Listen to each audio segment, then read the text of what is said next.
for Professor Bin's lecture? Forgot my pillows.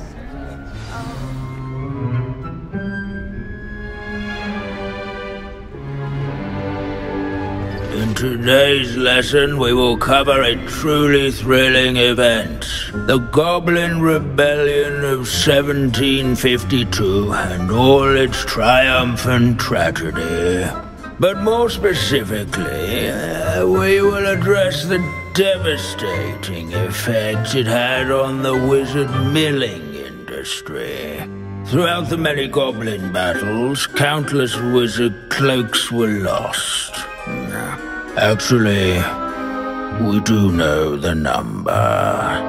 632. But history occurs outside the classroom, and look, it's time for my constitutional. One can practically osmose the history flowing through Hogwarts. I think the professor wants us to follow him. And now for a stroll to the bell tower entrance hall. Along with the rest of the castle, it was completed in the late early Middle Ages. The hall and the bell towers that loom above it contain myriad interesting artifacts.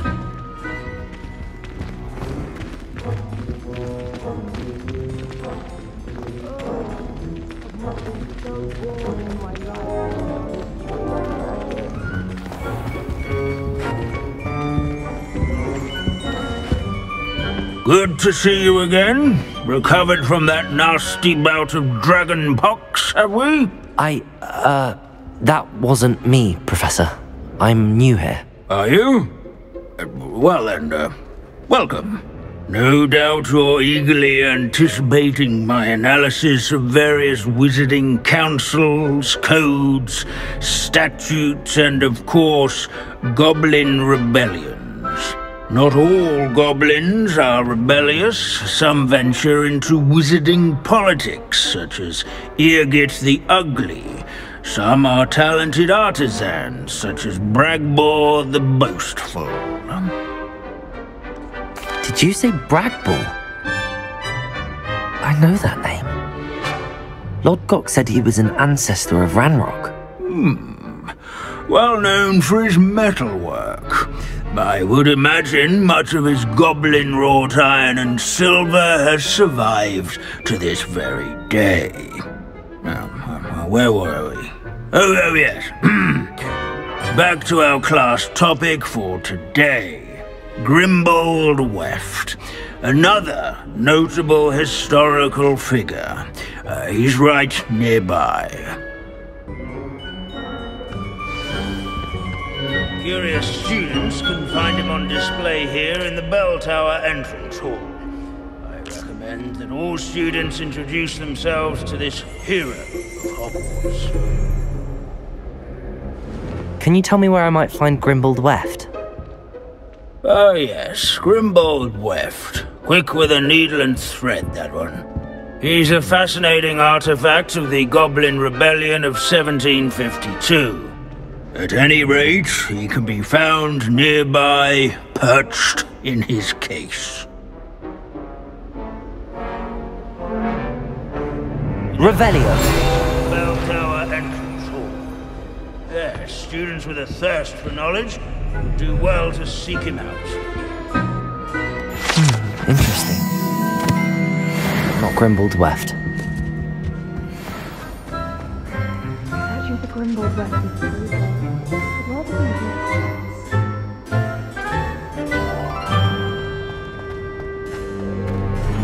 This is a centuries-old likeness of Pangadon. Fearless mouse hunter and devoted study companion. People have always loved their pets. I find that comforting. At least we're out of the classroom. Revelio. This isn't quite right. Touching.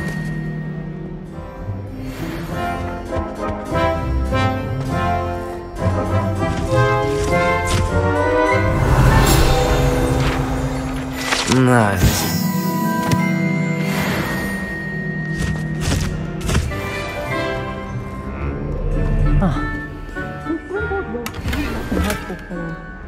Revelio.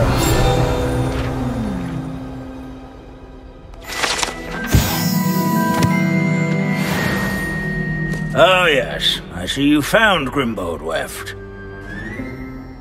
Yes, I rather enjoyed seeking him out. The thrill of the scholarly pursuit. I know the feeling quite well. Now, let's turn our attention to the agreeability and general good nature of Sir Aphbuttle. He's also nearby. See what you can learn from him for your next assignment. Standing in eternal but symbolic watch over the bell tower is a retinue of loyal knights, or rather, statues of knights, I should clarify. Keen-eyed student. Where can I find that friendly knight you mentioned earlier? Oh yes, Sir Aphbuttle, or rather the statue of Sir Aphbuttle. It can be found amongst the other statues of knights. It's easy to identify, as it's been enchanted to wave at those who take the time to seek it out.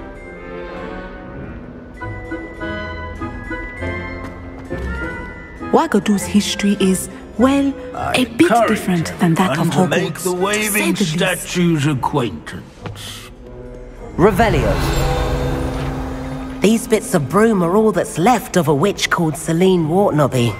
Rumour has it she was demonstrating experimental lunar apparition charm. She was never seen again. Perhaps she succeeded. I suppose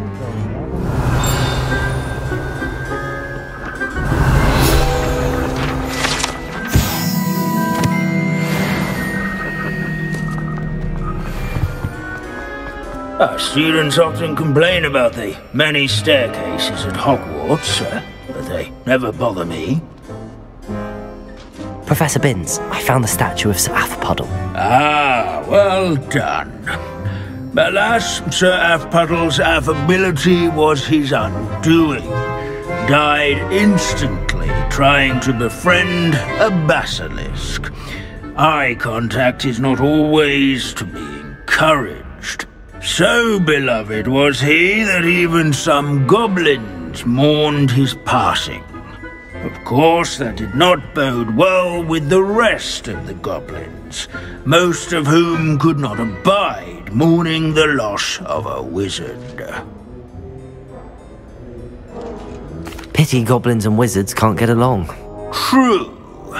But imagine how dull my lectures would be without goblin rebellions to discuss. History does tend to repeat. It is a series of patterns, a thought both comforting and disconcerting.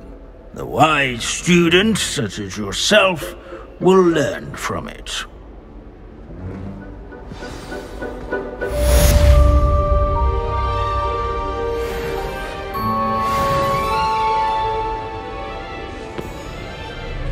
History is written by those who do their schoolwork, so they say. Or at least, I like to say that.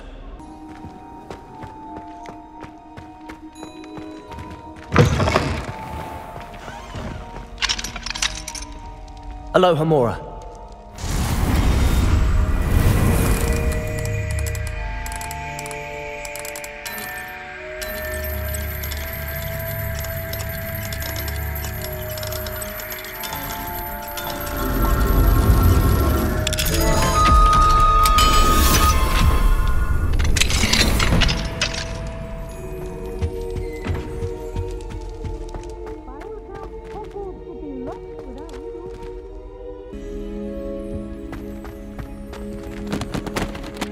Aloha Mora.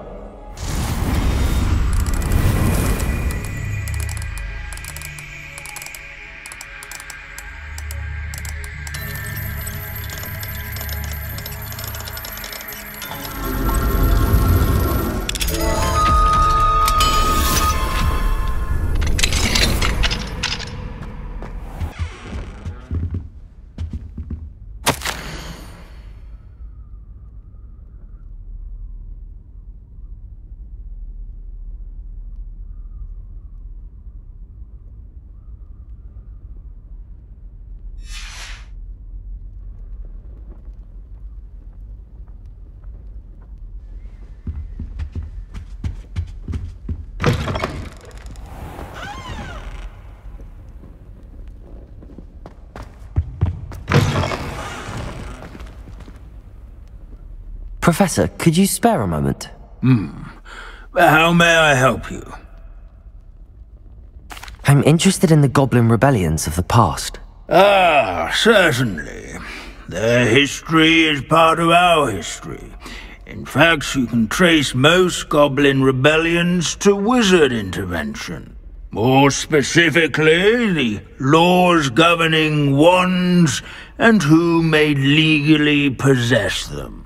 The Goblin Rebellion of 1612, for example, arose from Goblin frustration over lack of representation on the Wizengamot. It became a terrible, blood-soaked affair. Take heart, though. Our current peace and prosperity shows that violence can be transitory.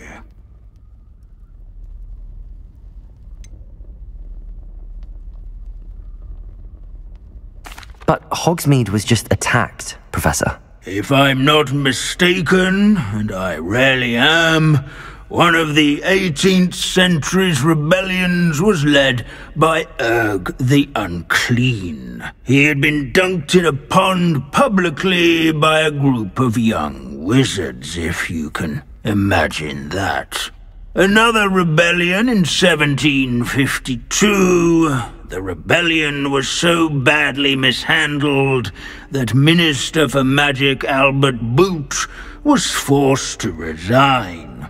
That being said, his replacement, one Basil Flack, lasted mere weeks. Best sort of vindication, if you ask my opinion. Please go on. 2 months into Flack's tenure, bad went to worse when the werewolves allied with the goblins. Quite smartly, Flack resigned rather than deal with their combined forces. Minister Flack was succeeded by one Hephaestus Gore, who quickly quashed the Jewel uprisings with his signature brutality. It is worth noting that many historians believe this punitive response led to even more werewolf conflict. You have noted all of this, have you not? Oh yes, Professor. Please continue. Continue? I take it your thirst for knowledge has yet to be quenched.